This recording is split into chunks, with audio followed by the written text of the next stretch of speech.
Olha, um fato que aconteceu logo depois que eu saí da Secretaria de Segurança Pública, me ligou um conhecido, me narrou um roubo que tinha acontecido. E eu, no embalo, peguei logo o telefone, fui tomar as providências, quando a Gabriela falou para mim: vem cá, Marcelo, você se esqueceu?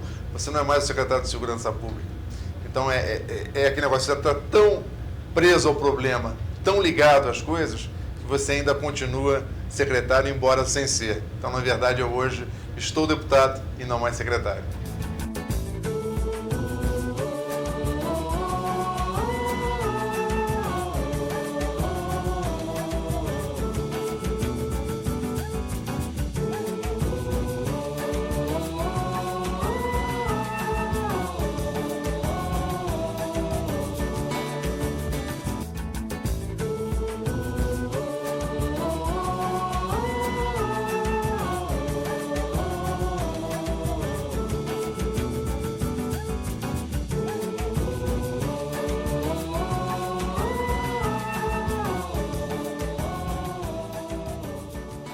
É com grande alegria que o Contraponto recebe o deputado pelo PMDB, Marcelo Itagiba, e ex-secretário da Segurança Pública do Estado do Rio de Janeiro. Aliás, é a segunda vez que o ilustre deputado vem ao nosso programa, só que agora tem um dado curioso, que eu não informei na primeira vez que ele esteve. Com 50 anos, foi o primeiro delegado de Polícia Federal a ocupar o cargo de secretário de Estado de Segurança Pública. No Rio de Janeiro, né, no Rio de Janeiro. É um prazer tê-lo aqui, deputado. Prazer é todo meu, poder falar com você, com todos os teus telespectadores. Eu aprecio muito o teu programa, tenho assistido sempre e tem sido muito bom, porque tem trazido coisas que a gente não vê no dia a dia nas programações da televisão. Que bom. Obrigada, deputado. Famosa sua frase: segurança pública não se faz só com polícia. Muito bem, deputado. Vale também dizer que política pública não se faz só com legisladores? Com certeza. Segurança pública é um processo. Segurança pública é um combate permanente à criminalidade. Quem produz o bandido é a própria sociedade. Um país que não cresce, um país que não gera empregos e oportunidades, um país que não se desenvolve, tem condições prontas para ter uma explosão de criminalidade. Um país que não cresce, um país que não gera empregos e oportunidades, um país que não se desenvolve, tem condições prontas para ter uma explosão de criminalidade. E é isso que aconteceu com o Brasil dos últimos 20 anos, onde todas as cidades brasileiras se tornaram cidades com a violência presente. As milícias que atuam no Rio e na Baixada Fluminense mostram que o crime também brota de quem deveria combatê-lo. É possível acabar com a corrupção policial? Olha, essa questão das milícias precisa ser melhor estudada e melhor observada. Em primeiro lugar, nós temos milícia em todos os lugares. E a milícia das elites. Nós temos as escoltas armadas dos grandes empresários, nós temos ruas fechadas nos bairros nobres do Rio de Janeiro, de São Paulo e de outras grandes capitais. Ou seja, nós temos milícias privadas garantindo a segurança do cidadão. E nós temos que verificar o que acontece com essa população mais pobre, menos favorecida, que muitas vezes quer repudiar o tráfico e a violência. E para isso constitui, dentro da sua própria sociedade, formas de repelir essa violência. Então nós temos que separar o joio do trigo. Existe a sociedade que se organiza para repelir os criminosos e existe sim aquilo que é chamado verdadeiramente de milícia, que são grupos armados que invadem comunidades para explorá-la economicamente. Essas nós temos que repudiar e essas nós temos que combater. A outra não, nós temos que apoiar e levar cada vez mais para todas as comunidades a presença do Estado para garantir a segurança pública das pessoas. Eu só quero é ser feliz, andar tranquilamente na Deputado, favela onde o caso João Hélio causou assim, comoção por sua barbaridade e por se tratar de criminosos de classe média sem antecedentes. Muito bem, houve uma ruptura do binômio clássico crime-pobreza. Por que essa mudança no perfil dos crimes e dos criminosos? Eu não acho que mudou esse binômio, não. Eu acho que nós temos, sim, no Brasil, criminosos de colarinho branco que fazem crimes muito mais graves do que a maioria dos crimes cometidos no dia a dia pela população mais pobre e menos favorecida. Quando roubam em licitações, quando roubam o dinheiro público, fazendo com que esse dinheiro não chegue para dar mais segurança, mais saúde e mais educação para o povo. Então esses são os piores criminosos. Não aparecem? Não aparecem. E essa é a injustiça que se comete no Brasil, é não levar esses indivíduos até as últimas consequências da lei. Na verdade, o que aconteceu com esse crime bárbaro envolvendo essa criança no Rio de Janeiro, uma criança que foi tragicamente morta, causa repulsa e revolta em todos nós. Essas pessoas devem ser apenadas com o maior rigor da lei, até porque tinham o discernimento e tiveram, de alguma forma, uma educação melhor do que os menos favorecidos. Então merece a nossa repulsa, mas nós temos que combater o crime, não importa qual seja, por igual. Não pode haver nesse país a impunidade. Deputado, todos esses crimes bárbaros movimentam o legislativo, nós sabemos disso. A redução da idade penal tem validade ou são meros instrumentos políticos? Movimentam porque esta é a casa do povo. Aqui funciona pela pressão popular, sim, porque nós estamos aqui representando a população de diversos estados da federação. E eu acho que essa questão da minoridade tem que ser debatida. Por quê? Porque é uma questão que não pode ficar na base do dogma. Sim. Não é dogmático. É um marco discricionário estabelecido aos 18 anos, como já foi o 21 na legislação civil para a maioridade civil. Hoje, inclusive, até se admite a emancipação aos 16 anos na legislação civil. Então, não há a menor dúvida de que isso tem que ser debatido.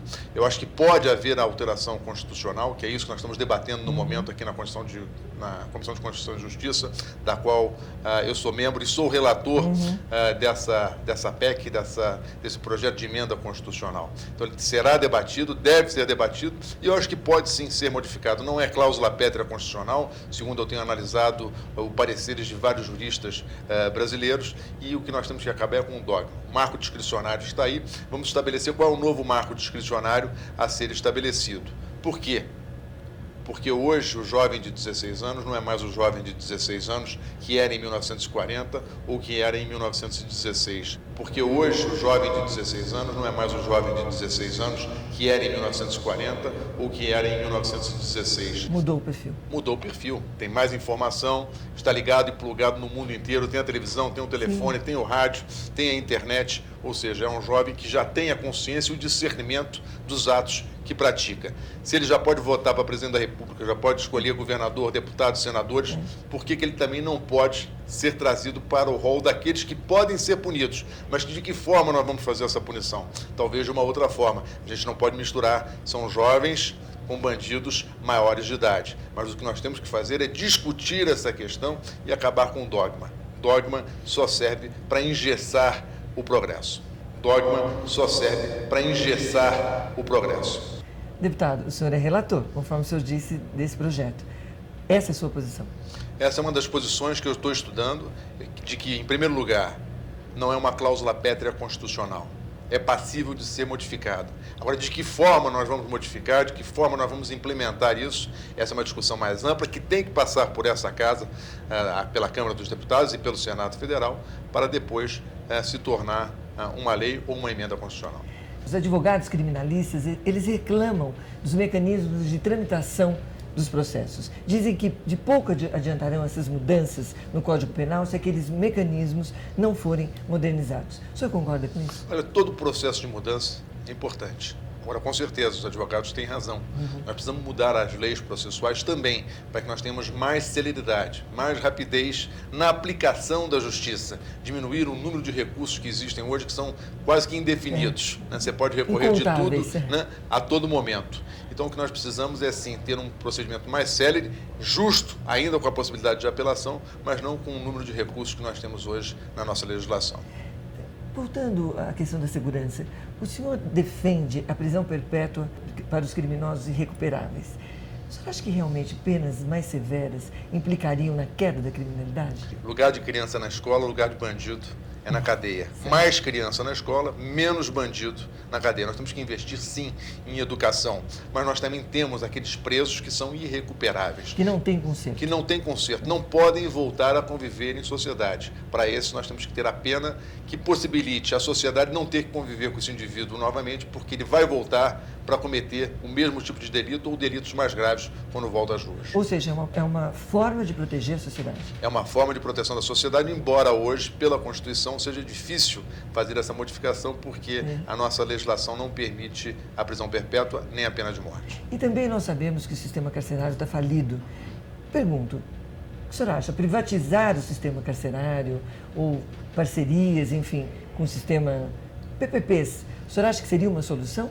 Olha, eu tenho um amigo inglês que diz o seguinte: no Brasil eu conheço tudo, Marcelo.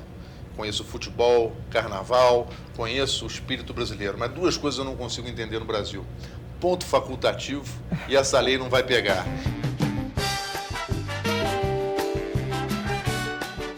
Então o problema nosso muitas vezes é esse: você faz a lei e a lei não é implementada devidamente pelos governos. E a lei de execução penal é um exemplo disso. É uma lei que está aí e não é implementada na sua plenitude. E é isso que nós precisamos fazer: ter efetivamente as condições de aplicar a pena e de tentar recuperar aquele que é recuperável, e não misturar o bandido de alta periculosidade com o bandido menos perigoso. O senhor acha, deputado, que a condescendência com relação ao usuário de drogas, o senhor acha que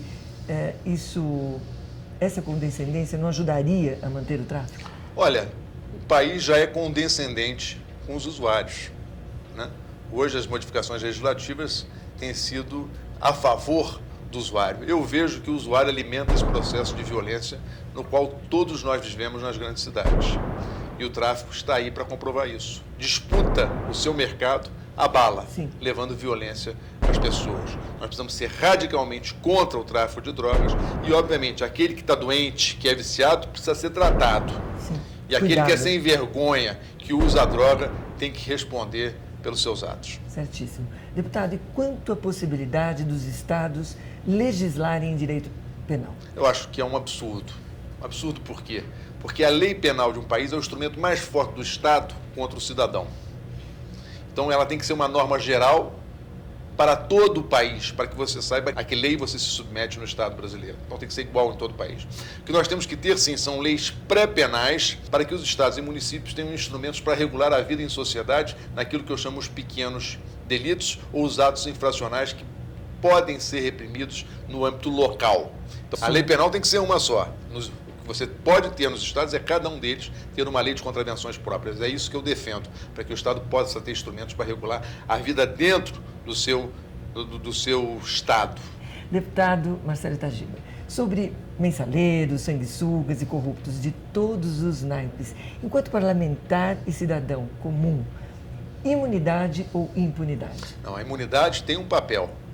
O papel de dar ao representante do povo condições de defender o povo, mas ela nunca pode ser utilizada na defesa de criminosos. O criminoso tem que responder pelos seus atos, tem que ser punido exemplarmente. Quanto mais poderoso, quanto mais rico, quanto mais instruído, maior deve ser a pena. Quanto mais poderoso, quanto mais rico, quanto mais instruído, maior deve ser a pena, porque esse teve a oportunidade para tudo e preferiu optar pelo crime. Deputado, o senhor recém-ingresso aqui na Câmara dos Deputados, com esse descrédito todo da classe política, a eleição de figuras exóticas e a reeleição de indivíduos de reputação até questionável, se é que a gente pode dizer assim, a Casa do Povo ainda merece esse título? E por quê? Para encerrar esse nosso primeiro... Olha, merece sim, porque essa é a síntese do povo brasileiro. O que você tem aqui no Congresso, nos 513 deputados federais, é a síntese do povo brasileiro. E no povo brasileiro nós temos de tudo. Temos o bom, o mal e o feio. Então aqui é a representação desses indivíduos, mas aqueles que transbordam a barreira do ético, do correto, do moral, não podem voltar a conviver com aqueles que representam o povo dignamente. Muito bem, nós vamos interromper alguns instantes a nossa conversa ótima aqui e você continue aí e daqui a pouco nós voltamos. Até já.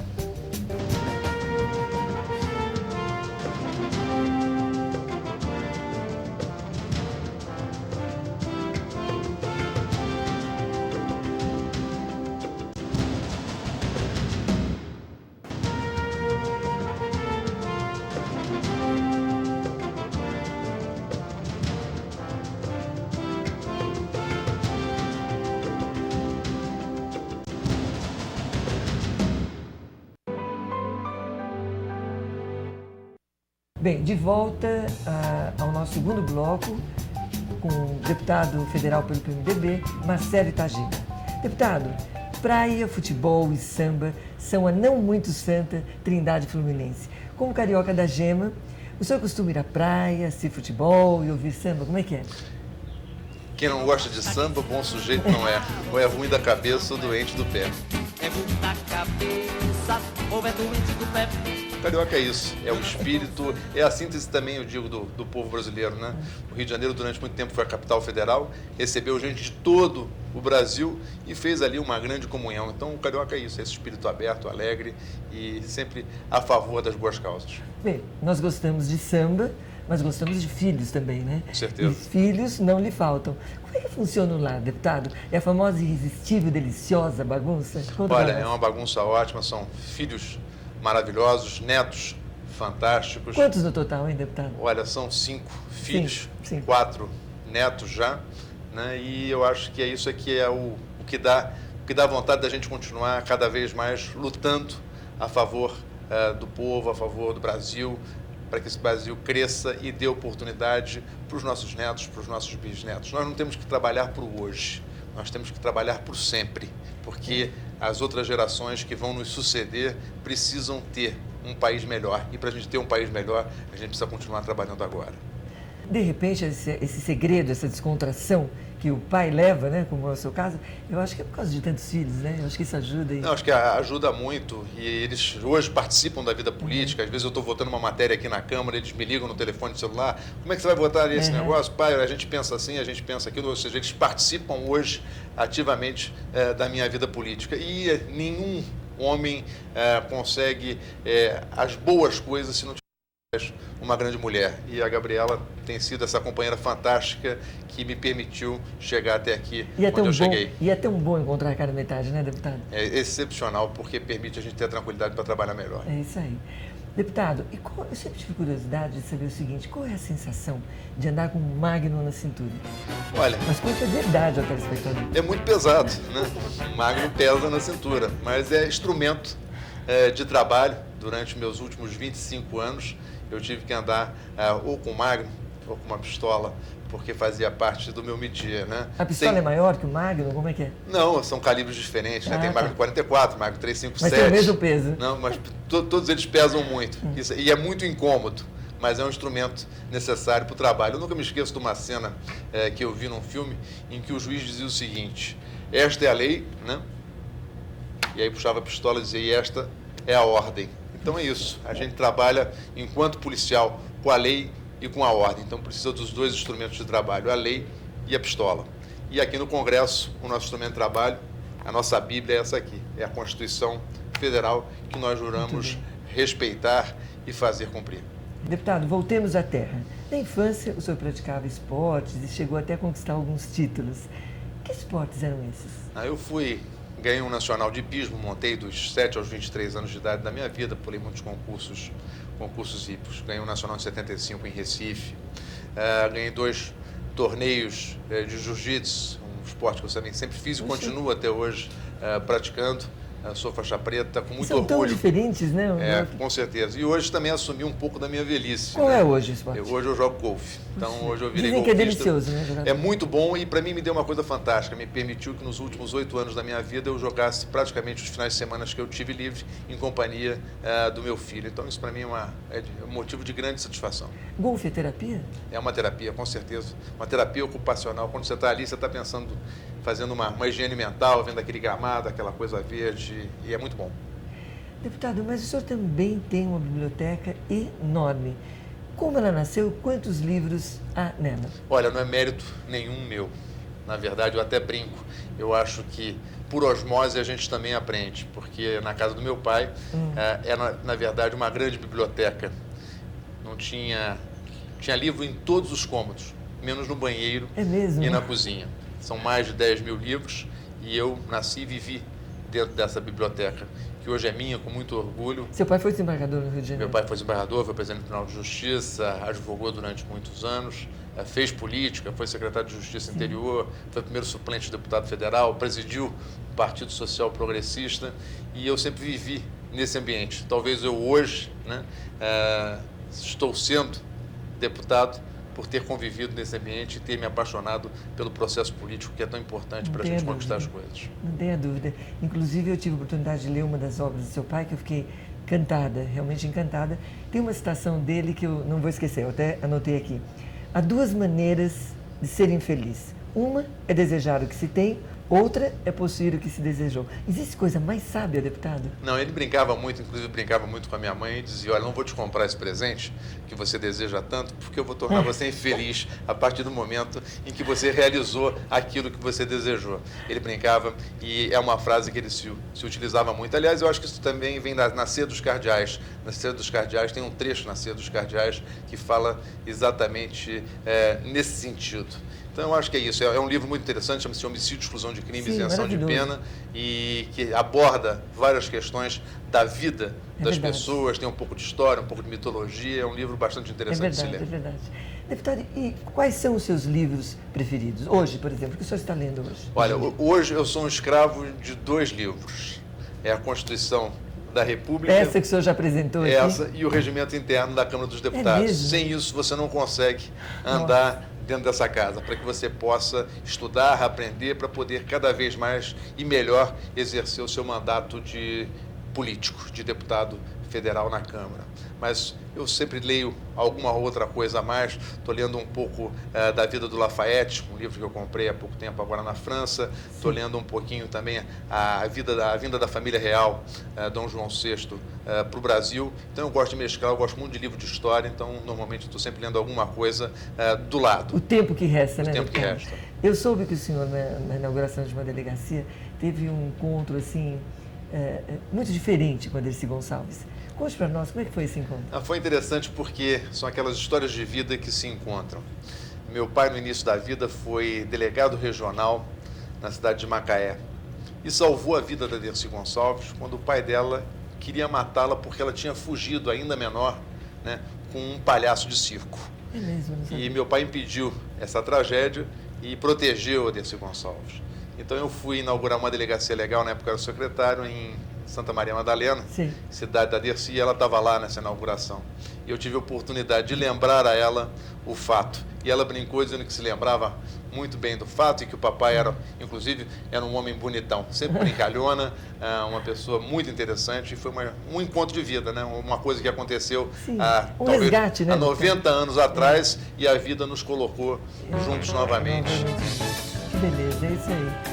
Bom, por fim, Itagiba significa braço forte, braço duro, braço de pedra, extremamente adequado a um delegado, né, ex-secretário ou secretário de Segurança Pública. No entanto, há de ter alguma coisa aí com o poder de amolecê-lo. O que é que tem o poder de amolecê-lo, deputado? O que amolece esse braço duro, o que causa sempre preocupação e realmente, vamos dizer, faz com que a gente reflita sobre a vida, é qualquer coisa contra a criança. Qualquer coisa que prejudique, violente, que machuque criança é algo que verdadeiramente me dói profundamente no coração, que faz muitas vezes com que meu braço se torne ainda mais duro, né, na repressão aos criminosos, no combate aos bandidos e na feitura de leis que permitam que esses bandidos violentos e esses criminosos não fiquem à solta nas ruas. Deputado, foi um prazer imenso tê-lo aqui no Contraponto. Foi mesmo. E vocês saibam que seguramente acabamos de conversar com uma das personalidades mais importantes e atuantes na questão de segurança pública. Desejamos ao senhor uma boa estada como deputado federal, que o senhor realmente traga assim ótimos projetos para a sociedade brasileira. Muito obrigado, Cacildo. Obrigado a vocês. Foi um prazer estar com vocês de novo.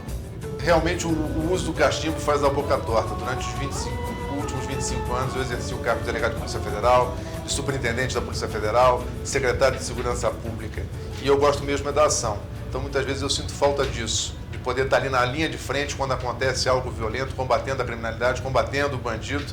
E eu tenho que me lembrar que, na verdade, eu estou deputado federal, trabalhando aqui em Brasília, e o trabalho que eu tenho que fazer são leis para manter os bandidos na cadeia e dar mais proteção à sociedade. Quem já passou por essa vida e não viveu, pode ser mais, mas sabe menos do que eu, porque a vida só se dá para quem se deu, para quem amou, para quem chorou, para quem sofreu.